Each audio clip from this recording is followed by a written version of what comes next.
Your hosts have earned a reputation as fierce and effective advocates inside and outside of the courtroom. Our partners are experienced trial attorneys who've been board certified in family law by the Texas Board of Legal Specialization.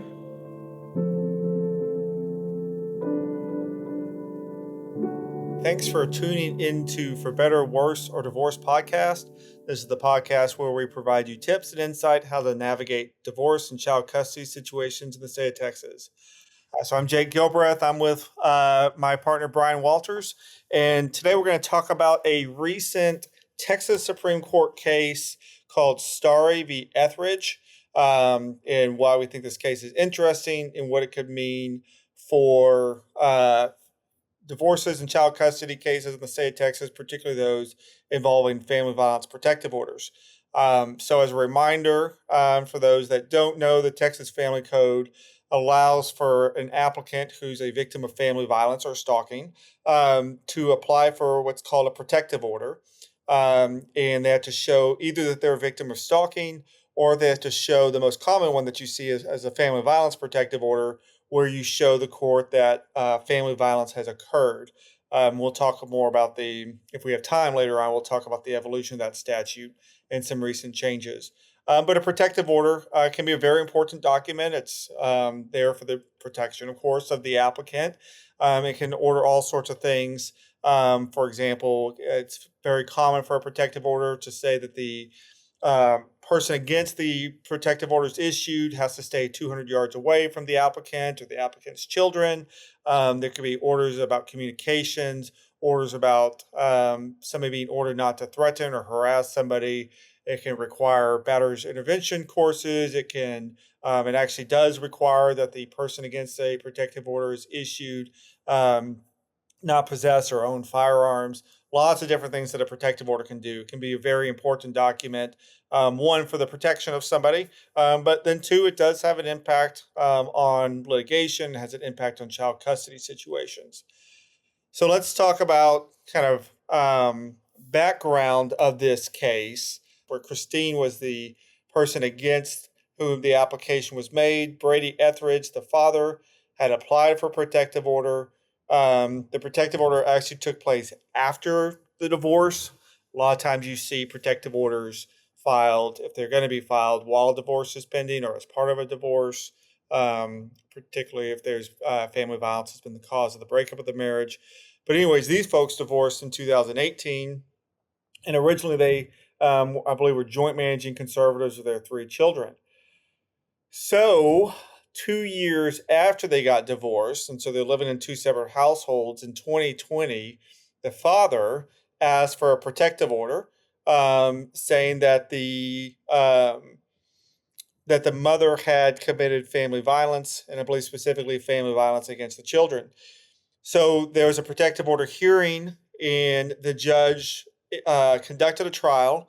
And the trial on a protective order is going to be held under a preponderance of evidence standard up until this case, which we'll talk about in a second. So I guess, Brian, can you go through, as a reminder to everybody, our 3 burdens of proof in any type of litigation? Yeah, good point. And which brings us into another issue on top of it. But yeah, the preponderance of the evidence is just more evidence than not. So I kind of think of that as the 51% rule. And that's what's going on here at this trial court level. The second one is clear and convincing evidence, which is also a civil case rule. That's not defined by a percentage either. I don't want to get myself in trouble, but I've always thought that's like 80% rule, something like that, 75 or 80% that we're pretty sure, we're clear. It's clear and convincing. It's not that we're just a little bit over the line. We're pretty darn sure about it. Don't have to be absolutely sure, but pretty darn sure, which is about the highest you're going to get, or is the highest thing you can get in a civil case, like a protective order or a divorce or a business dispute or something like that.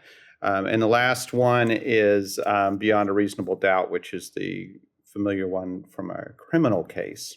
And that's kind of interesting here because there was also a criminal charge against the mom that was eventually dropped. And I don't know the details of that, but that is a much higher standard, and that may have been why it was dropped, is that the prosecutors didn't feel like they could reach that super high burden with this kind of case. Right. So, I mean, just to rattle off some examples, just like you were saying, Brian, preponderance of evidence, we go to court, you're trying to prove the value of something, value of a business, like you were saying, that's preponderance of the evidence. Somebody to win a custody case, to prove that's in the best interest of the children, that's preponderance of the evidence. Car wreck lawsuit, I think that you ran the red light, you were negligent, that's preponderance of the evidence. And then in family law, we see clear and convincing evidence.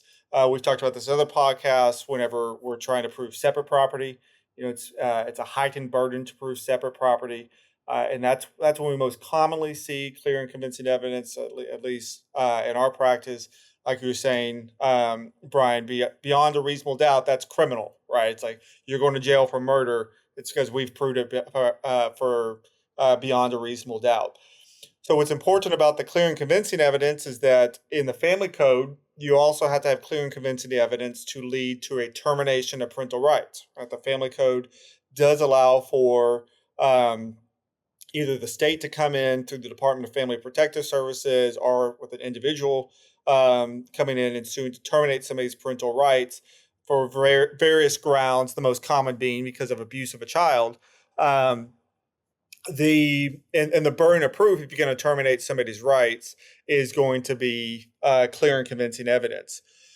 So this trial gets conducted. The Stary Ethridge trial gets conducted. It's a protective order. It's clear. It's under preponderance of the evidence. And what the trial court orders is she does believe by preponderance of the evidence that mom committed family violence against the children, but she issued a lifetime protective order saying that the mothers could not see, talk to, or have any contact with the kids for their lifetime. And the family code does authorize, in some instances, the court to issue lifetime protective orders. And the court felt in this instance that she had the grounds to issue that finding or that ruling, that not only is there going to be a protective order issued, not only is the protective order going to prohibit contact between mom and the children, but in fact, that protective order is going to last for the lifetime of the applicants, the children. So it went up to the Court of Appeals, and essentially the argument was, look, that's essentially, although technically not, that's essentially a termination of parental rights, right? Technically, I'm still these children's parent, but by saying I can have no contact with them for the lifetime, you've essentially terminated my parental rights. So that went up to the Court of Appeals. The Court of Appeals disagreed with that argument and held that the protective order was different than a termination of parental rights, and so therefore the trial court's ruling remained, and then it went up to the Texas Supreme Court. And that's where we have our opinion that we're talking about. So the Texas Supreme Court reversed the Court of Appeals. They said that the lifetime or long-term no contact orders, I think the language they use is, quote, profoundly interfere with parents' fundamental rights to care, custody, and control of their children. I think the quote, I'm going to rattle it off. It's a little long, but I'm going to read it. The court found, we hold that constitutional due process requires clear and convincing evidence to support a protective order prohibiting contact between a parent and her children under the statute authorizing protective orders of longer than 2 years. An order prohibiting contact for such a lengthy duration profoundly interferes with a parent's fundamental right to exercise care, custody, and control of her children. In that paramount sense, lengthy protective orders are similar to the government's termination of parental rights.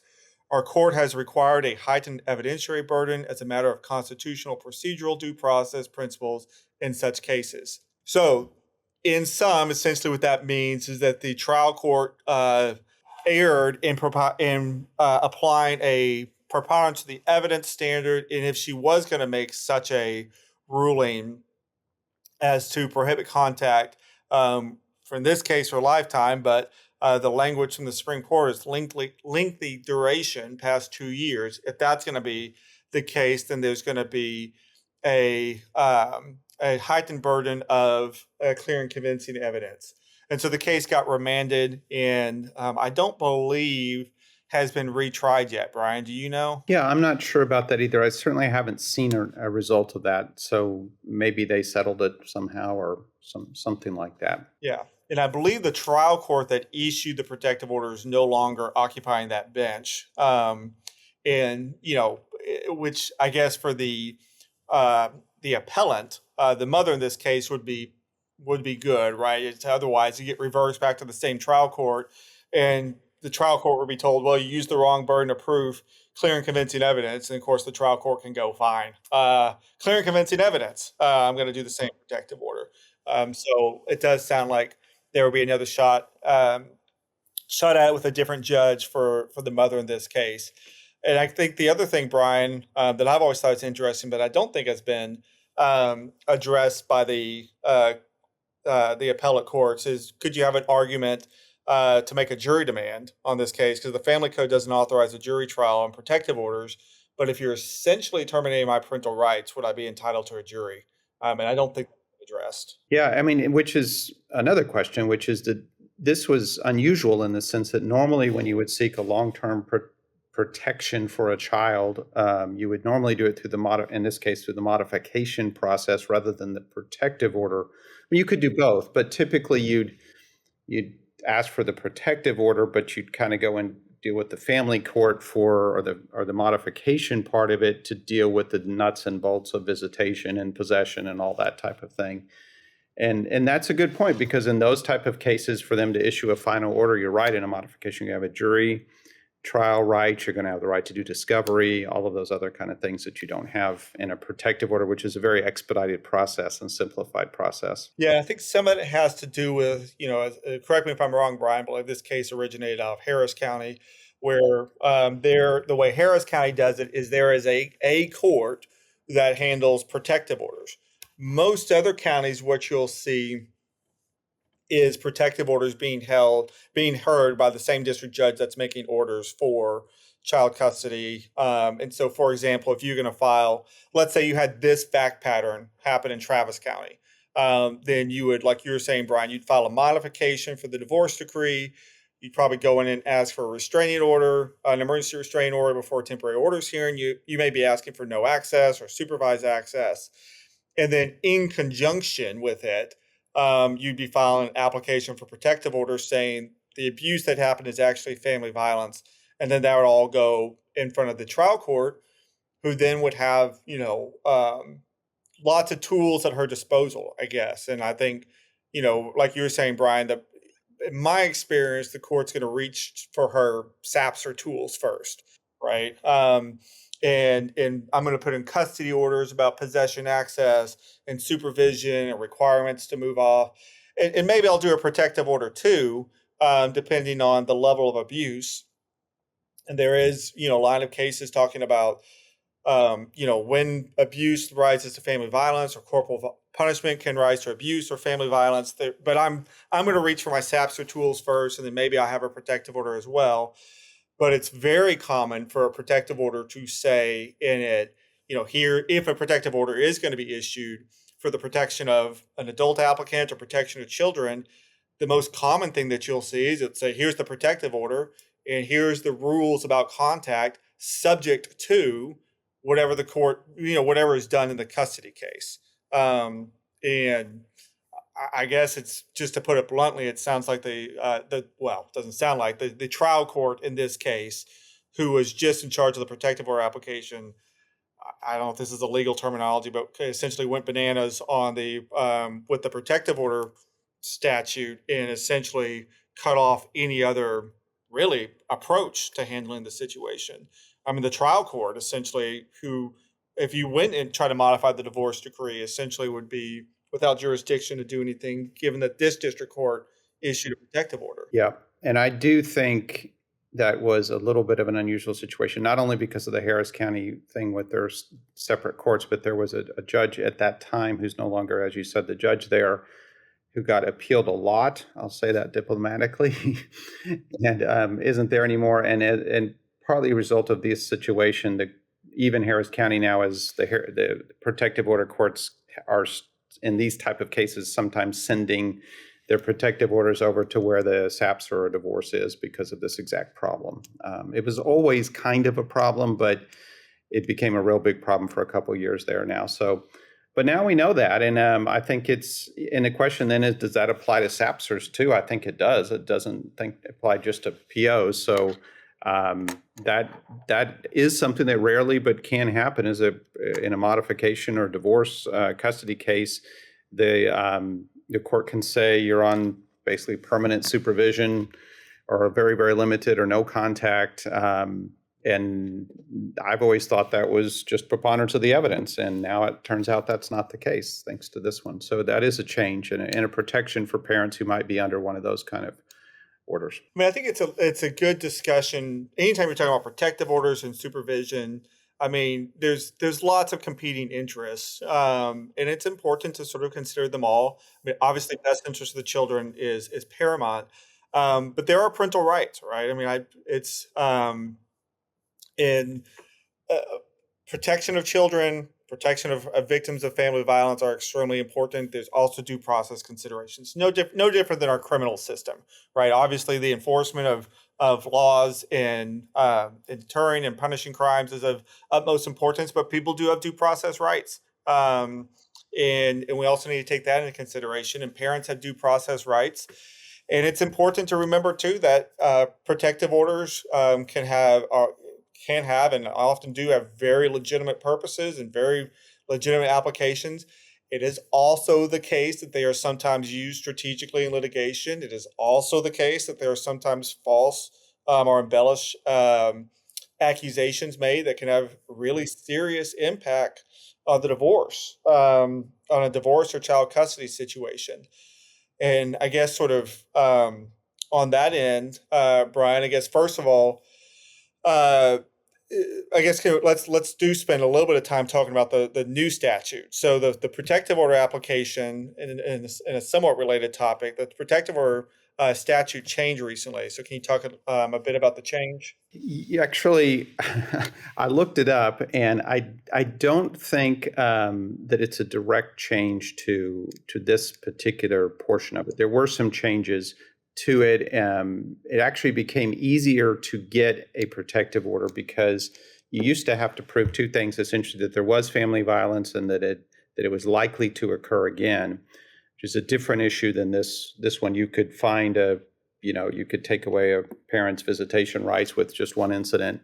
But they removed that second prong and just basically said if it's happened, then the court can issue a protective order, which is made it, I think, a lot easier to get a protective order. That was always the defense. There were two defenses. Either it didn't happen or more likely, it won't happen again, or it was something like that. And now you don't have that second defense. So that's different. And I think we covered this in a protective order podcast a little while ago. Yeah. And that is essentially, it makes it easier. And I get the reason, but it can, just like all things in protective orders, just like this situation, we have to be careful about kind of what the end result is and what we're looking for, and can it be used strategically or not strategically. I think we talked about this in the other podcast, but the example I use on the new statute, well, it used to be, you had to prove family violence has occurred and it's likely to occur in the future. I use the instance, let's say, not that it's okay behavior, but let's say dad's an alcoholic, or let's say mom's an alcoholic, and 4 years prior to the divorce being filed, she slapped the husband. Totally inappropriate behavior. It is family violence, but let's say she went to treatment, she got sober, she's been the primary caretaker of the children, dad's been gone or what have you. And then 4 years later, they get a divorce filed, and dad files for a protective order. It says, well, family violence has occurred. It occurred 4 years ago, 4 or 5 years ago. And in the past, courts would have usually taken an opportunity to look at that second prong and go, okay, maybe family violence occurred, but I don't think it's going to occur in the future. That happened 5 years ago. Now they can't do that analysis. It's just family violence has occurred, therefore a protective order has been issued. And again, unfortunately, people can sometimes use that as a strategic mechanism in their divorce, that they want to divorce or child custody situation. I guess maybe we don't have a lot more time today, but maybe we'll do another podcast. There's a recent case out of the Third Court of Appeals on the what's called the Olszewski case. I won't try to spell it, but Olszewski, where a divorce is pending. I know this because we handled the appeal and were successful on it. Defended the appeal, I guess, and were successful on it. But in essence, the claim was, while divorce was pending, wife claims that husband admitted to, I guess I'll say, relatively minor instance of what she said were family violence. And the Court of Appeals walked through and essentially said that they weren't family violence. But there's some interesting background to that case as well. I guess to summarize, though, like we've talked about in other podcasts, when we talk about family violence protective orders and things that are in the family code that have a very meaningful purpose behind them and are for the protection of folks that need them and have very good reasons and that can be issued, they can also unfortunately be used or have a negative result that probably wasn't intended when the statute was made. Been more change in the protective order world, I think, over the past 10 years or so than almost any other part of the family code, it seems like. So and usually by statute, this one by Texas Supreme Court of all people got involved in it. So and definitely worth keeping an eye on. Yeah. We so if there's a situation in your case where you have protective order either way, where it's been applied for, or you're applying for one for you, your children, or it's been applied against you, it's important to obviously to hire a lawyer that knows about these cases, the recent changes to the statutes, and of course how judges handle them in your particular jurisdiction. But we'll wrap up with that for today. As always, if you like what you've heard, please do us a favor and leave a review. We appreciate all the feedback we get, especially when it helps us better the podcast. If you have any questions about this topic or any topic and you're interested in speaking to one of us about your divorce or child custody situation, you can reach out to us at podcast@waltersgilbreath.com, or you can find us online at waltersgilbreath.com.